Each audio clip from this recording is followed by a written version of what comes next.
drive through a small hill. So what you realize happens is that they have the conductor of a sort who be holding something and they'll be putting it behind the tire so that the car does not go back instead of go forward. The car does not come back. Yeah, so what happens is that if a vehicle is overloaded, it becomes very difficult to control the vehicle, the steering wheel. And you think our trucks are overloaded? The timber trucks are overloaded?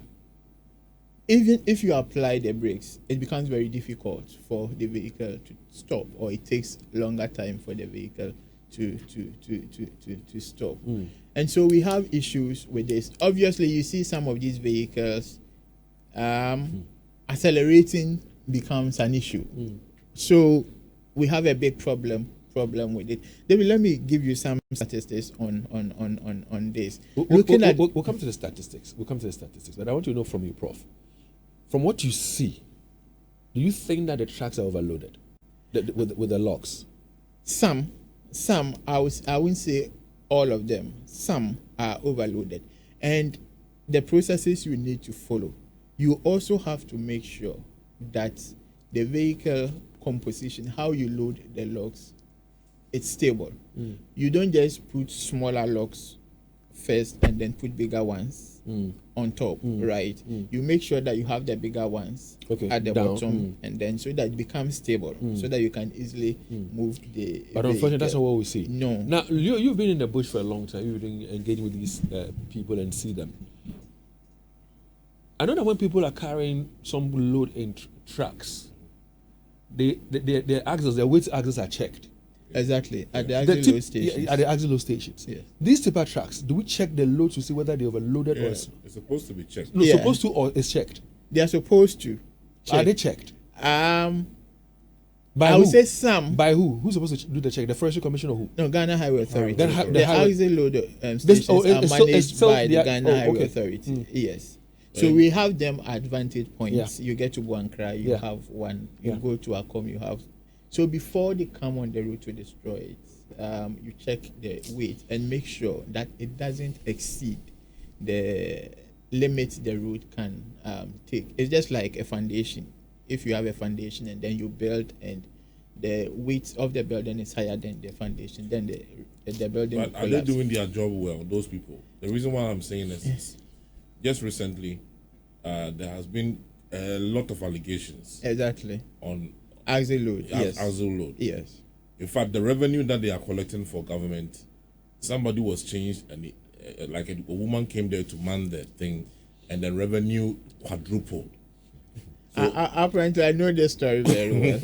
It's not supposed to be like that. You see, David, what happens with the axle load is that because you don't want to destroy the road, if the load exceeds the permissible limit, then the person is supposed to shed off the excess load, pay a fine before the person travels. So if you are a transporter and in the first instance you exceed, you are made to pay the fine, shed off the excess load, look for another car to transport the excess load. I don't think you will repeat such a mistake. But what was happening was that this station was generating a lot of money, which means the drivers were comfortable paying the excess, the fine, right? And going with their load.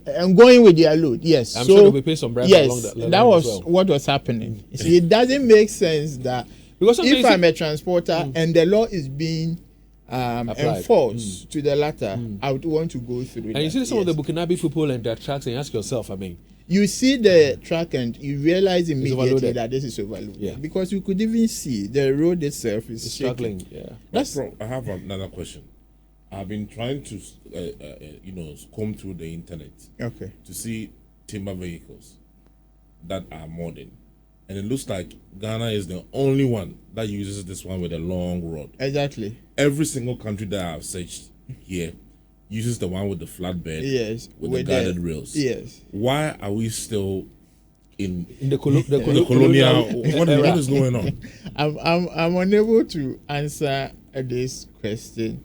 It's just like law enforcement bit is very, very weak, and we need to. And that is what I ask myself: Are we appreciating the fact that they are causing danger on our roads, destroying property, and lives are being lost.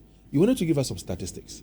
Yes. So if we take statistics involving goods vehicles in general, not just timber logs, they are involved in 24% of all road traffic fatalities. Forgive me, sir.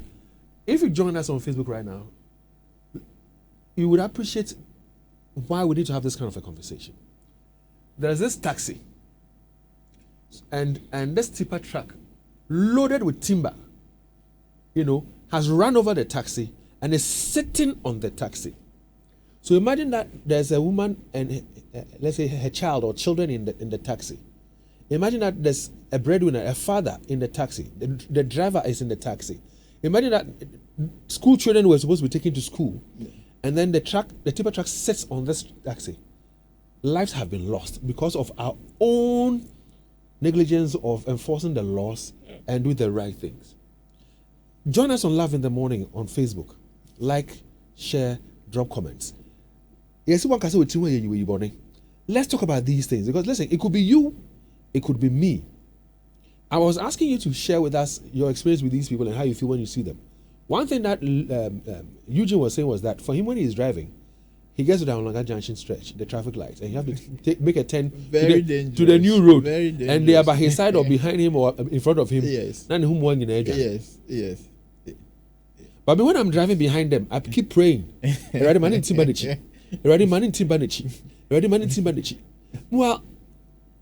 these people are making lots of money. Yeah. Should be able to maintain their vehicles or buy modern vehicles to do their business with. But you see the head of the vehicle, and so it's still on our roads. Yes. Please go on with the statistics.